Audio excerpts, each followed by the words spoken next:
Assalamualaikum warahmatullahi wabarakatuh. Perkenalkan, nama saya Rianda Surya Putra, NPM 066.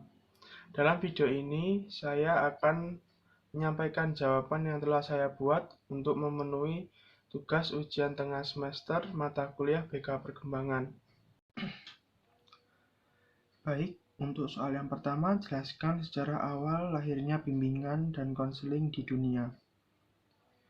Bimbingan dan konseling berasal dari Amerika Serikat, berawal dari tahun 1908 oleh Frank Person dengan bironya.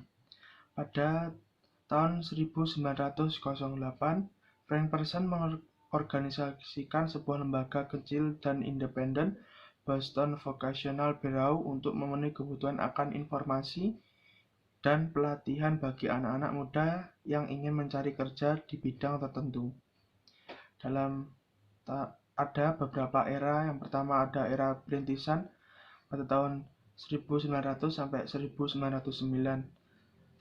Tiga tokoh utama pada periode ini adalah Jesse B. Davis, Frank Person, dan Clifford Beers.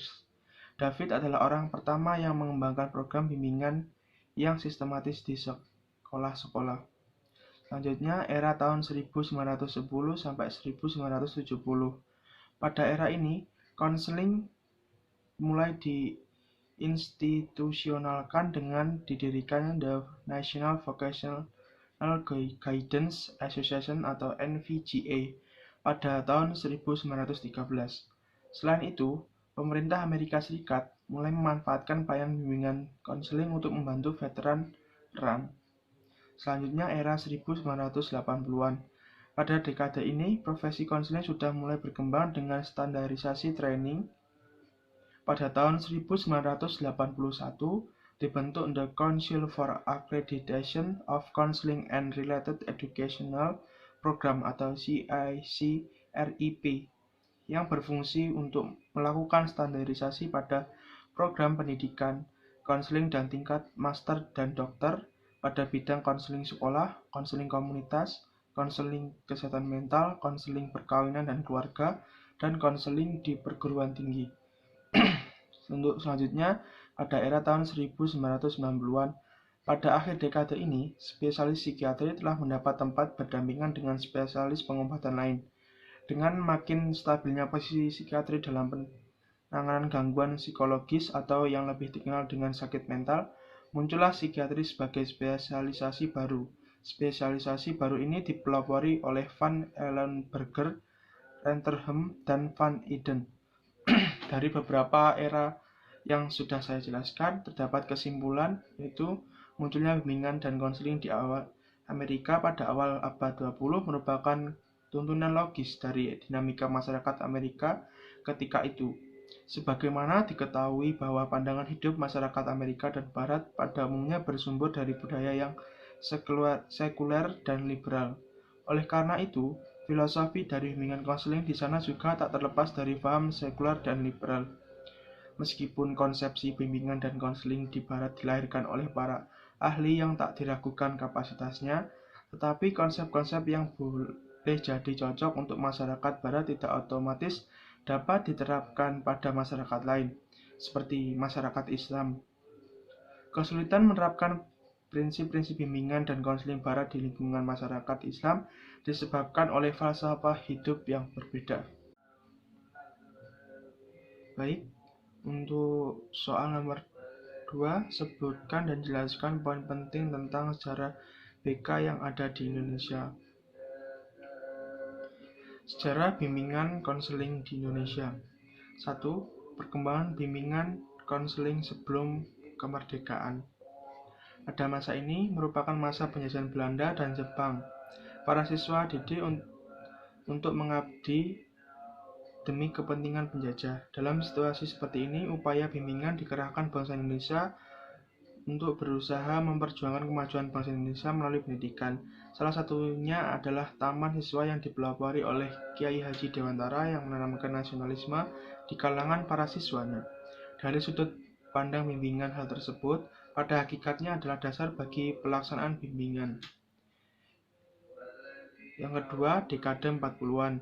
dalam bidang pendidikan pada dekade 40-an lebih banyak ditandai dengan perjuangan merealisasikan kemerdekaan melalui pendidikan yang serba darurat, manakala pada saat itu diupayakan secara bertahap memecahkan masalah besar antara lain melalui pemberantasan buta huruf sesuai dengan jiwa Pancasila dan Undang-Undang 45. Hal ini pula lah yang menjadi fokus utama dalam bimbingan pada saat itu. Yang ketiga, dekade 50-an. Bidang pendidikan menghadapi tantangan yang amat besar, yaitu memecahkan masalah kebodohan dan keterbelakangan rakyat Indonesia. Kegiatan bimbingan pada masa dekade ini lebih banyak tersedia dalam berbagai kegiatan pendidikan dan benar-benar menghadapi tantangan dalam membantu siswa di sekolah agar dapat berprestasi. Yang keempat, dekade 60-an. Beberapa peristiwa penting dalam pendidikan pada dekade ini. 1. Ketetapan MPRS tahun 1966 tentang Dasar Pendidikan Nasional. Yang kedua, lahirnya kurikulum SMA Gaya Baru 1964. Yang ketiga, lahirnya kurikulum 1968.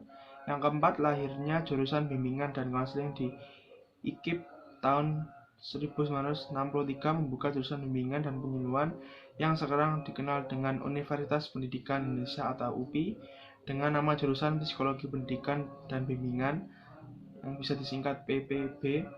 Keadaan di atas memberikan tantangan bagi keperluan pelayanan bimbingan dan konseling di sekolah. Yang kelima, dekade 70-an. Dalam dekade ini, bimbingan diupayakan aktualisasinya melalui penataan legalitas sistem dan pelaksanaannya. Pembangunan pendidikan terutama diarahkan kepada pemecahan masalah utama pendidikan, yaitu 1. Pemerataan kesempatan belajar, 2. Mutu, 3. Relevansi, dan yang terakhir ada efisiensi. Pada dekade ini, bimbingan dilakukan secara konseptual maupun secara operasional. Melalui upaya ini, semua pihak telah merasakan apa, mengapa, bagaimana, dan di mana bimbingan dan konseling. Dekade 80-an.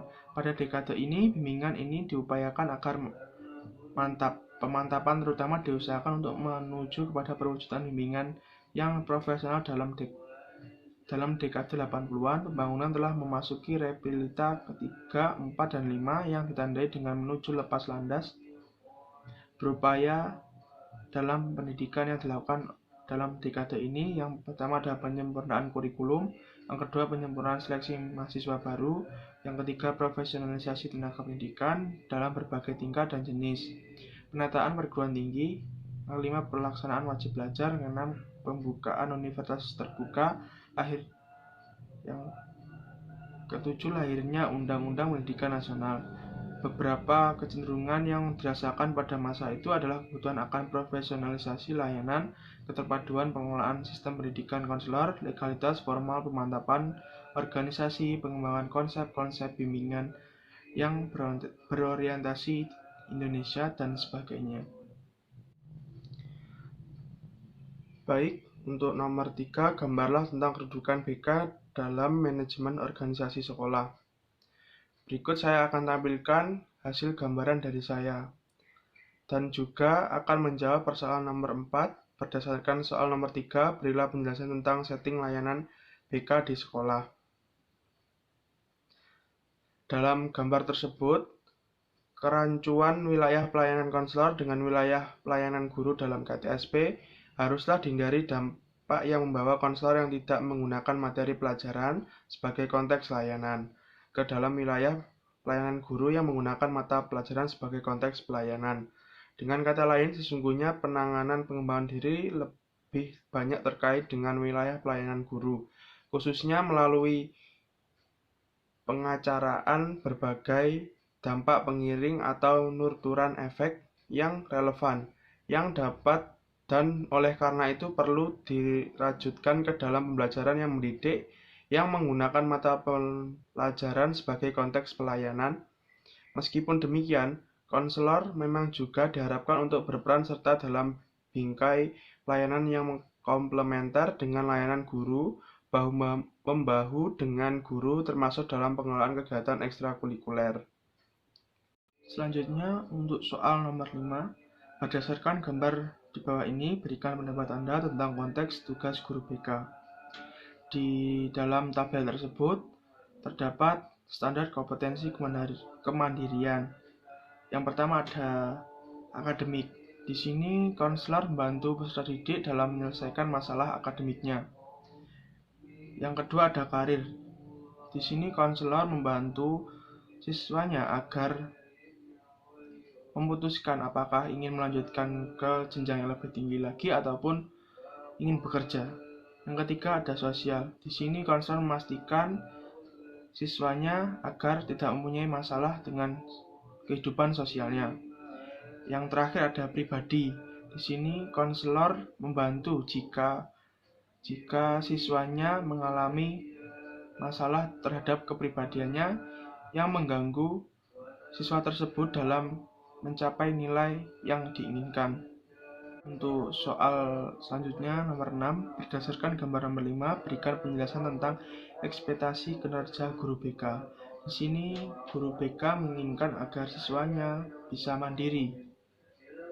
Dan juga di sini konselor bersama guru mempunyai misi bersama dalam pengembangan diri dengan cara mengembangkan nuturan efek pembelajaran ataupun pengembangan belajar karakter. Baik, untuk soal selanjutnya nomor 7, jelaskan menurut Anda tentang guru BK sebagai suatu profesi. Bimbingan dan konseling merupakan sebuah profesi karena satu, memiliki layanan yang unik. Layanan ini diberikan oleh profesi bimbingan dan konseling memiliki keunikan tersendiri, yaitu layanan bersifat sosial bertujuan untuk membantu konseling supaya tercapai kemandirian dalam pemahaman diri, penerimaan diri, dan dalam mencapai tingkat perkembangan yang optimal dan penyesuaian diri dengan lingkungan. Yang kedua, memiliki tenaga profesional atau konselor. Profesi bimbingan dan konseling dilaksanakan oleh tenaga profesional yang disebut dengan konselor. Persyaratan formal untuk menjadi konselor profesional yaitu minimal harus lulusan S1 bimbingan dan konseling, berpengalaman dalam melakukan praktik konseling selama 2 tahun, dan memiliki kecocokan pribadi. Yang ketiga, layanan bersifat masyarakat. Bimbingan konseling dijalankan seiring usaha pendidikan, khususnya pendidikan di sekolah. Tujuan bimbingan dan konseling dan sekolah memiliki nilai kemasyarakatan. Yang keempat, memiliki kode etik profesi. Kode etik berisi tentang kualifikasi dan kegiatan profesional konselor, hubungan kelembagaan, praktik mandiri, dan laporan kepada pihak lain, ketaatan kepada profesi.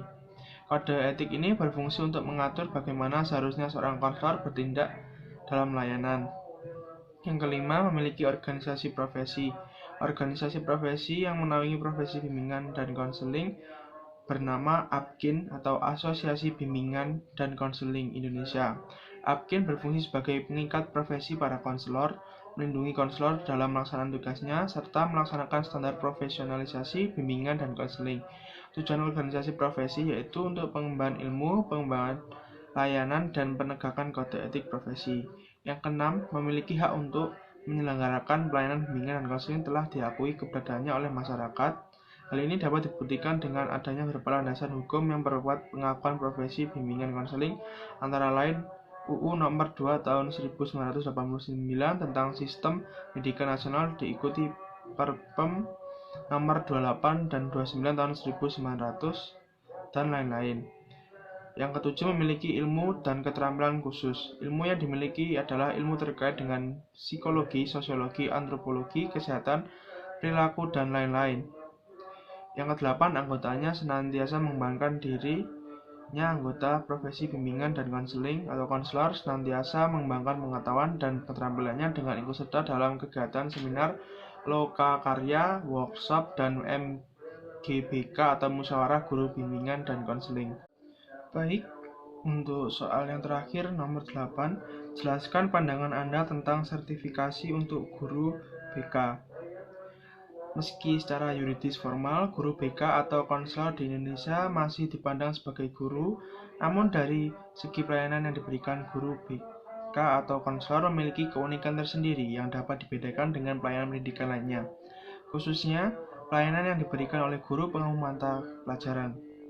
Oleh karena itu, terkait dengan kegiatan sertifikasi guru, penilaian kinerja guru BK atau konselor tentunya harus dibedakan dengan penilaian guru pengampu mata pelajaran, terutama dalam aspek-aspek dan indikator yang harus dinilai.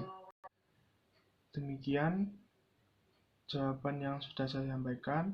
Kurang lebihnya mohon maaf. Wabillahi taufiq wal hidayah. Wassalamualaikum warahmatullahi wabarakatuh.